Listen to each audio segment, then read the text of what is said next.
I'm Deborah Marrow, Director of the Getty Foundation, representing your host for tonight and welcoming you all to what we call Trustee House, but you'll hear more about that in a moment.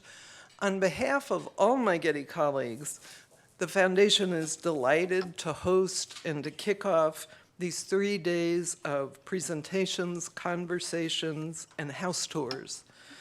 A bit about the Getty first. The Getty is composed of 4 programs: the Getty Conservation Institute, Getty Foundation, Getty Museum, and Getty Research Institute, all under the umbrella of the J. Paul Getty Trust. And I'm particularly pleased that our CEO of the J. Paul Getty Trust is here, Jim Cuno, here tonight. And we have a wide array, all 4 programs, of activities both here in Los Angeles and around the world. We've been very involved with modern architecture for several decades. For example, the Getty Research Institute includes the archive of Julius Shulman. The Getty Conservation Institute, several of my GCI colleagues are here tonight, it has projects and initiatives about modern architecture, notably Conserving Modern Architecture Initiative, CMAI.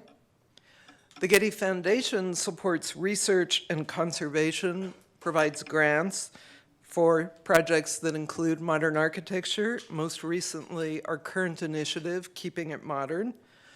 And we have the buildings at the Getty Center. The Getty Center itself, which was designed by Richard Meyer, who's an Iconic House Museum ambassador. The renovation of the Getty Villa by Rudolfo Machado and Jorge Silvetti. And this fantastic and beautiful house we're in, designed by tonight's guest of honor, Harry Gesner. So we understand very well, and I know you all do too, that modern architecture is increasingly at risk as the era's innovative materials and building techniques begin to show their age. For these reasons, and to complement the GCI's Conserving Modern Architecture initiative, in 2014, the Getty Foundation launched Keeping It Modern, an initiative dedicated to the conservation of historically significant architecture of the 20th century around the world. And you'll hear more from my GCI colleagues over the next few days about Conserving Modern Architecture initiative. With an emphasis on planning, our Keeping It Modern grant projects are producing models of conservation practice for the stewards of modern architecture around the world. And in our first 2 years of grant making, we're supporting the preservation of an international array of buildings, 24 so far, from the Sydney Opera House to Pierre Jeanneret's Gandhi Bhawan in Chandigarh, to Alvar Aalto's Paimio Sanatorium in Finland, or I.M. Pei's Luce Chapel in Taiwan, or Frank Lloyd Wright's Unity Temple in Chicago, just to give you a sense of the scope. There are also several iconic houses that have received Keeping It Modern grants. For example, the Eames House in Pacific Palisades, the Strutt House in Canada, the Rietveld Schroeder House in Utrecht in the Netherlands, and the Gropius House in Lincoln, Massachusetts. You'll be hearing more about our Keeping It Modern grants from Foundation Senior Program Officer Antoine Wilmering during the conference workshop tomorrow morning. Now, it is my pleasure to introduce Natasha Draba, the founder of the Iconic Houses Network, who you all know. I had the pleasure of hearing Natasha speak about the Iconic Houses Network in Palm Springs on Sunday. Founded only 4 years ago, is that right, Natasha? The IHN has grown to a membership of over 100 already, representing a wide range of styles of 20th century architects' houses and modern house museums. Natasha and the network, I congratulate you on your work connecting these homeowners with the resources they need to be good stewards of the extraordinary properties in their care. Natasha.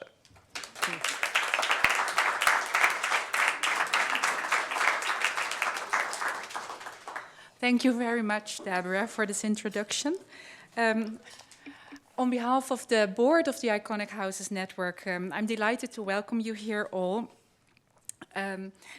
for this reception. With this conference, we are returning to our roots. Actually, in 2012, we started here at the Scantlin House, and I see Kimberly Meyer there, with a tiny group of 21 people. Yeah, I counted them really. It's 21, not 20. It's quite a lot. And we held a symposium in 2013 in Palm Springs. The Getty Foundation and the Getty Conservation Institute are now hosting the conference, and under the auspices of the Getty's work on conserving modern architecture. And we are extremely happy that we can invite you all to their outstanding facilities.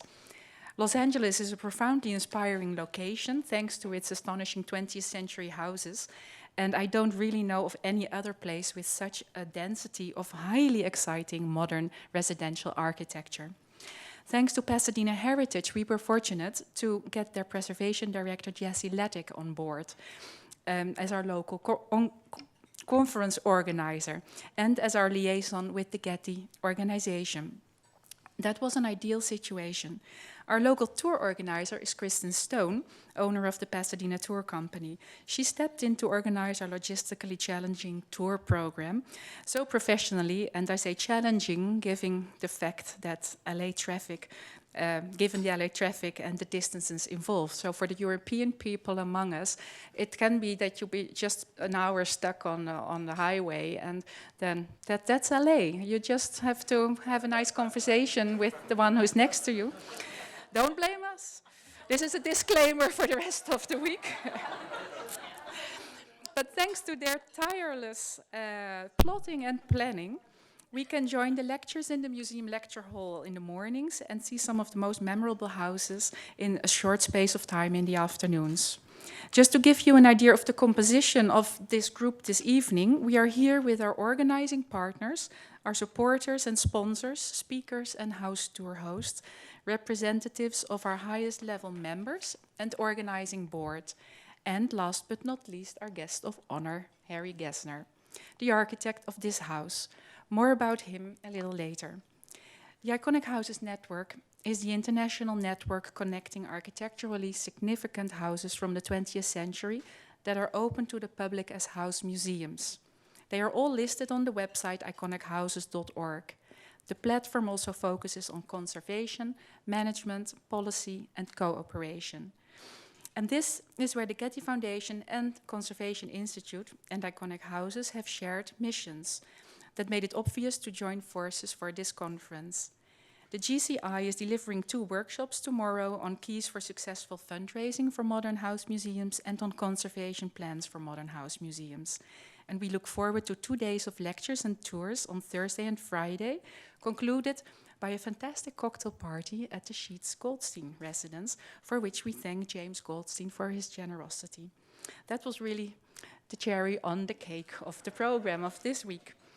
And the final tour then to Palm Springs on Saturday, that is organized by the Palm Springs Art Museum, Sydney Williams, and Janice Lyle, the director of Sunnylands, who sadly can't be here because they're so busy with Modernism Week. I have mentioned all of our organizing partners and supporters now, but let me mention the companies that helped us to cover the budget.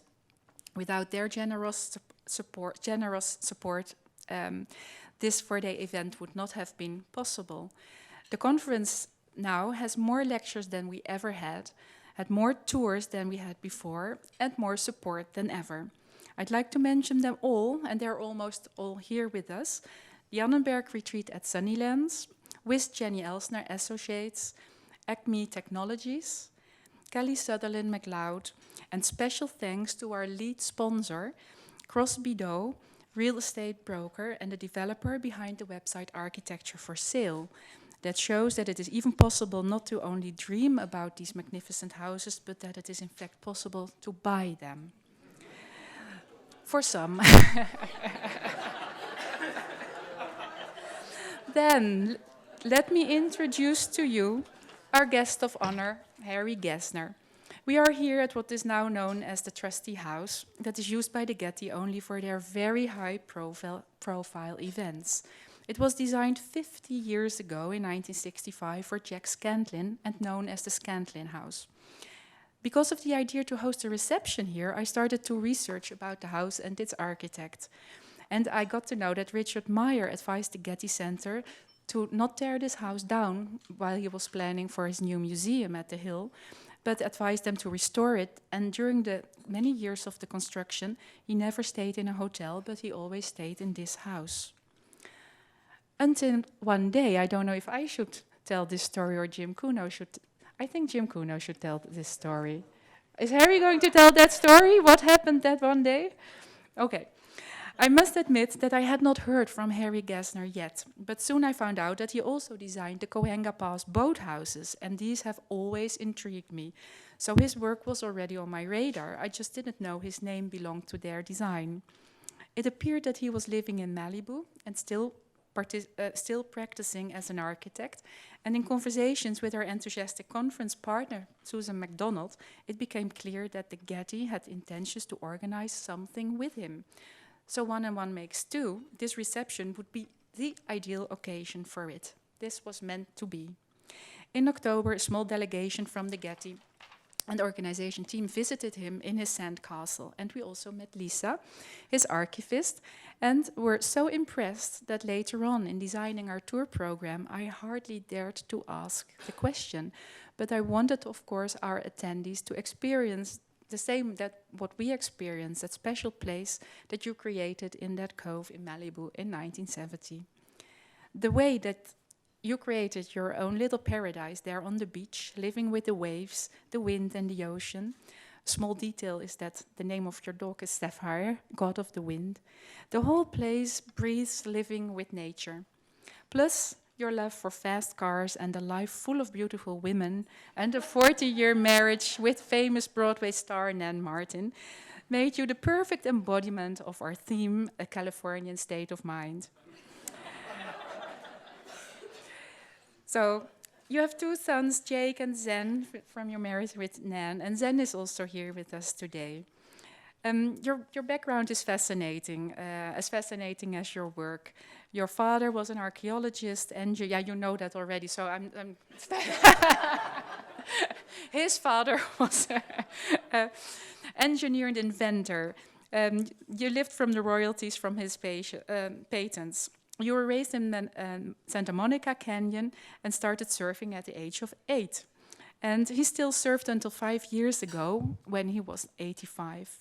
Following World War II, after storming Normandy as a 19-year-old infantry, he made a promise to himself to do something with his life. And he certainly did. In the course of his 60-plus year career, Gesner designed over 100 homes. He says he had a choice, join Wright or Neutra. He declined both offers. Quote, I didn't want to be a clone. And he started his own practice. Alistair Gordon noted in an article that, quote, his work is eclectic and original, but it is in the architectural tradition that descends from Frank Lloyd Wright and includes John Lautner, Bruce Goff, and Bart Prince, unquote. Well, all these beautiful houses can be found in the book called Houses of the Sundown Sea. And I really advise you to have a look. Or if you, I have the PDF of the book. If you send me an email.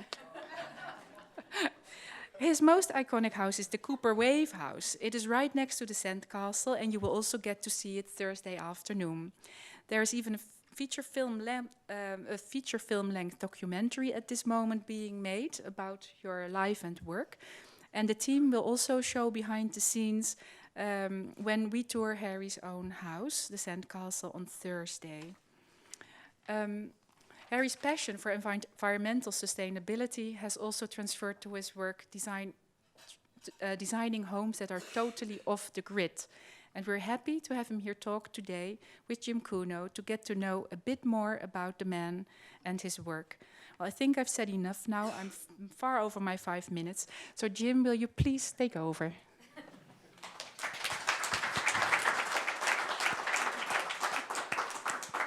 Well, thank you very much for that great introduction. And Harry, thanks so much for your time this evening. I do think we have to start at the beginning, although we want to get to the house as quickly as possible.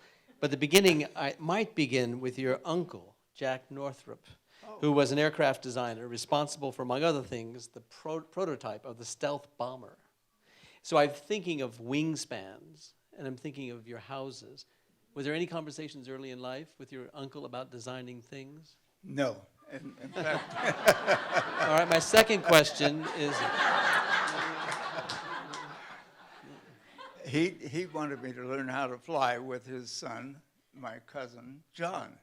And at the age of 14, we were out on the field and flying with a seat of the pants, they called him in those days, instructor. In other words, he was just teaching us how to fly from the ground up. And it was well, great experience. between flying and surfing, you had some sense of movement and flow and air and so forth. So I'm trying to make a connection between your pastime and your professional life. Is there any connection? My pastime as a child? Well, no, and the growing things that up. entertained you, flying, surfing. Is there some connection between the way you experience Yes, movement? there's a great similarity to that, as well as skiing. I often used to say that skiing was more like flying, because you would go down the slope and then you go over the fall line and you would be airborne in a sense. The skis would be there under you, but not touching exactly. And you would make your turns and you would be flying. Same way with surfing. Off the top of the wave, down the face of the wave, and as you go down, you're flying in a sense. And the birds taught a lot to my uncle about how to design a plane. I'm sure.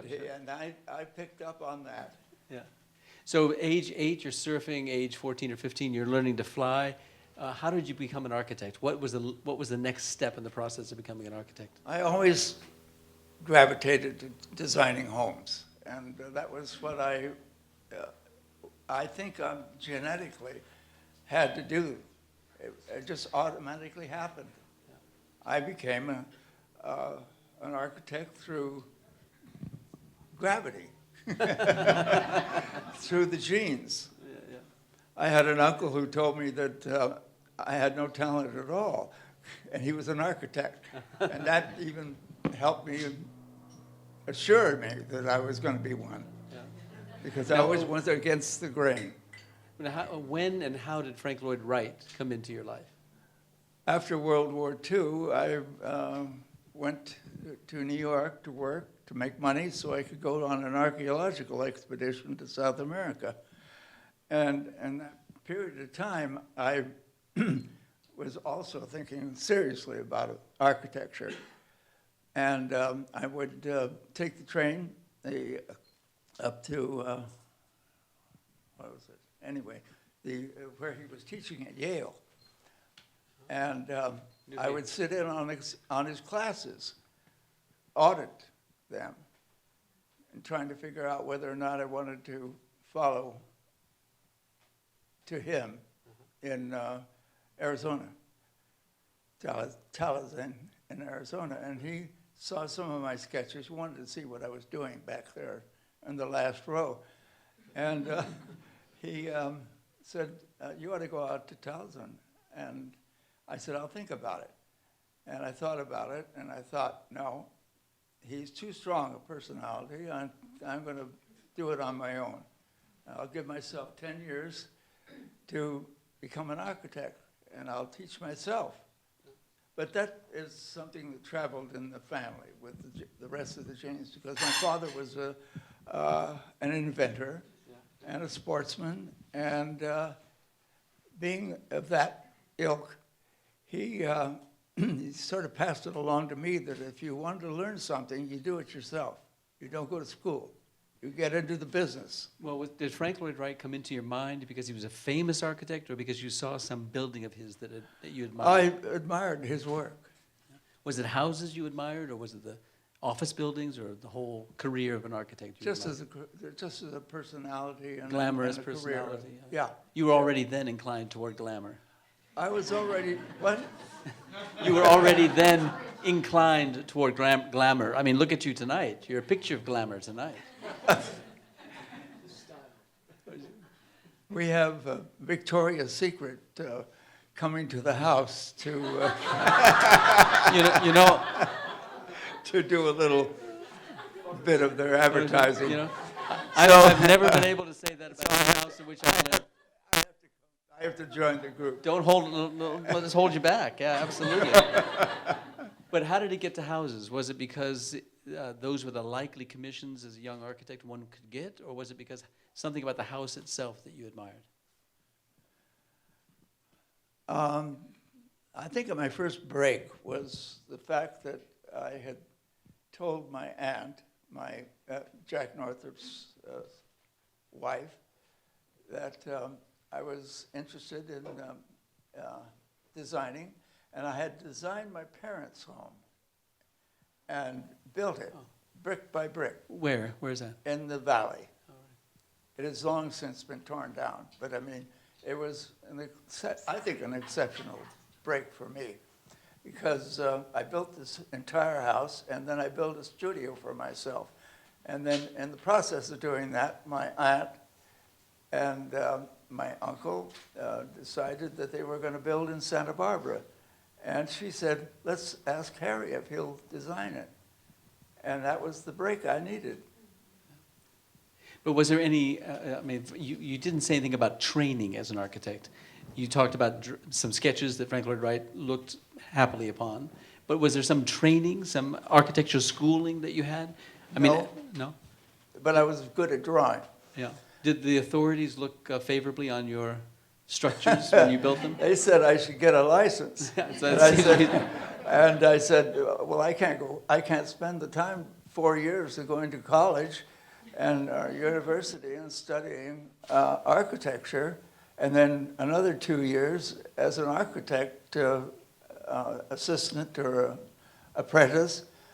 I said, I'm already designing houses and building them. I can't take the time off, and I don't want to.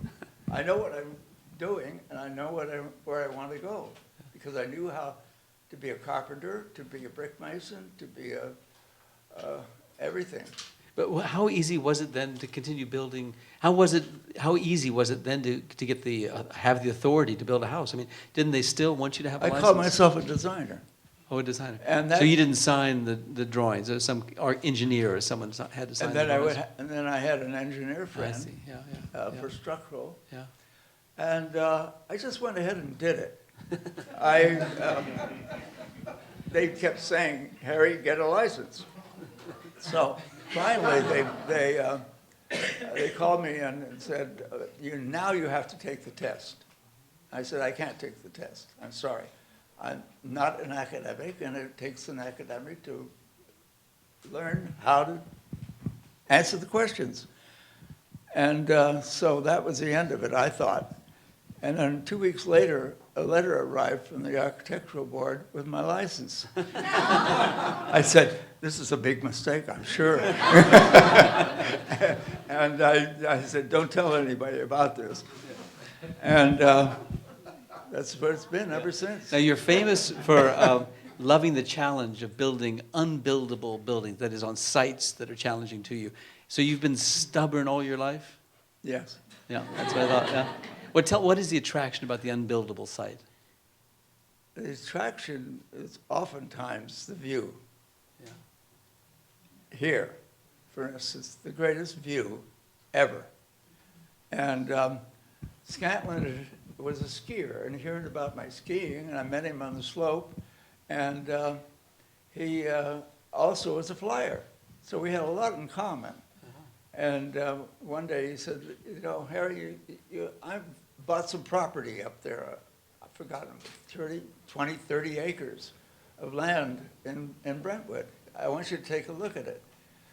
And so I said, oh, sure. So we climbed up here. There was no road. There was just a trail that the deer used. And we climbed up here, and we stood on this point right here and looked out at the view, and I said, oh, Jack, this is the most incredible spot. And he says, yes, I know. That's why I bought it. And he said, would you like to design a home here? I want a bachelor pad. I want it very special and secure. And he says, I want a bomb shelter 100 feet deep. I've never heard that. There's a bomb shelter around here? There would be if he had gotten his way. But he was a little paranoid about it, especially about the Chinese at that time. This is way back in the 60s. All right. But he was a forward thinker. He thought, well, you know, the next problem we're going to have is probably with the Chinese. I said, well, that's okay. Is that why he's looking out over the Pacific? What? Is that why he was here looking out over the Pacific? Yes, I guess. I wanted to see them coming. Anyway, because of the view and because of the unusualness of this personality that I had gotten to know quite well, he incidentally invented the Quotron, which was the stock market ticker tape. Instead of ticker tape on not Broadway, but Wall Street, it was his machine that he invented. Right. And he had invented it, believe it or not, in the Navy,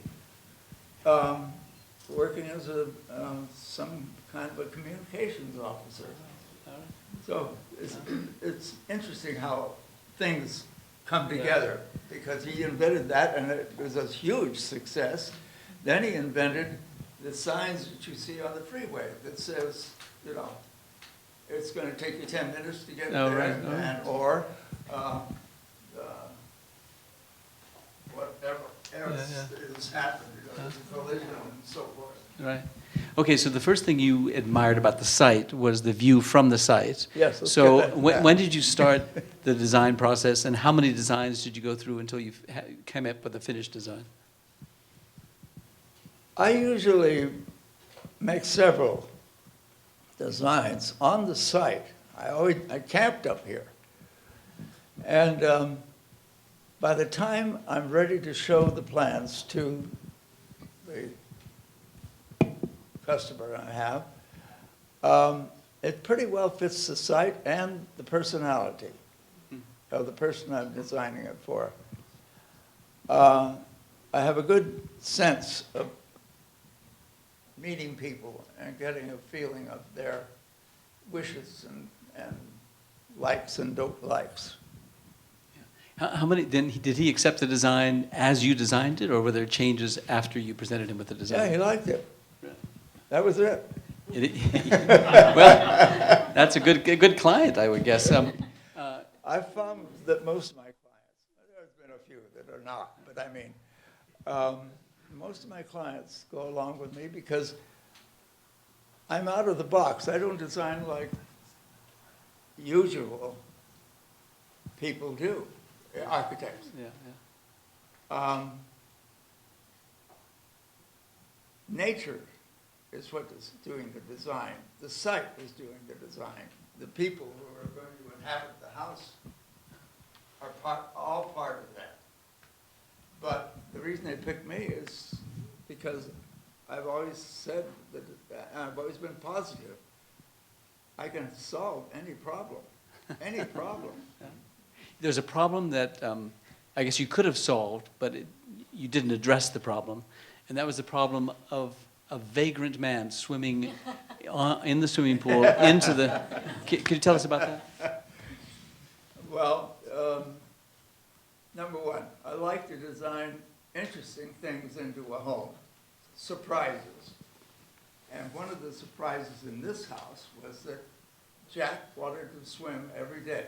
That was his exercise. He said, I want a pool, a long pool, that I can get to in the morning, and whether it's summer, winter, or fall, and be able to get into the pool and swim. I thought, okay, I'll just make the bathroom part of the pool. So the shower is the first thing you entered, and it came out of the wall, several shower heads, not just one. And after that was the pool within the bathroom. And around the pool were planted, was a little forest, you might say, of plants. And one of the catches to that was that the toilet was in amongst the plants. He thought that was a great idea.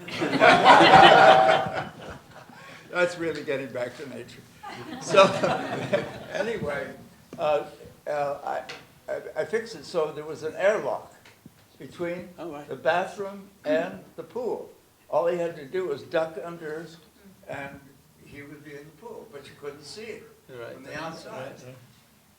One person did see it, however, and that was when, long since, when the architect, the design. Richard Meyer. Yes. He left town, went east, and had all of this stuff here. He lived here. He really told everyone that he enjoyed this house. And all the time, the construction is going on over there, totally devoid of there. It was a getaway for him.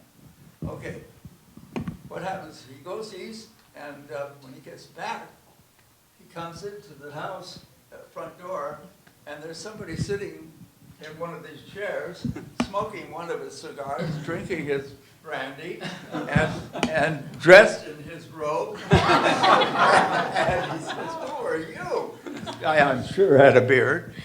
And he said, and that's when the stuff hit the fan. And they said, "Oh, wait a minute, how did he get in?" And it was quite simple. He went swimming, and during the time he was swimming, he somehow or other sensed that there was something on the other side of the wall, and that's how he got in. Well, that, we've solved that problem by raising the floor of the pool. Yeah. Taking the toilet out. Well, but Harry, we're delighted to be custodians of this great house. And I said we're delighted to be custodians of this great house. Oh, And we thank you for it. What you did. Well, look at this behind. I mean, it's just magnificent behind you. It's like looking into a crystalline sight. Yeah. Now, I know that we have to go on to the next thing, but I have one last question. Yes. How many miles do you have on your Mercedes? I had about 400,000, and I said, that's enough for this car. I'm going to turn it into an electric car, and that was 20 years ago. And I turned it into an electric car, and believe it or not, it will clock at 145 miles an hour, faster than anything. And it is a beautiful car, because when I made that decision, the worst looking and the ugliest cars on the road were electric. And they, I'm sure, did it on purpose, because they didn't want people to get off of the gasoline. Now we have to get off the gasoline, or we will be history. We will be a strata in the soil, and that's it. But your house will survive, so we thank you, Harry, very, very much.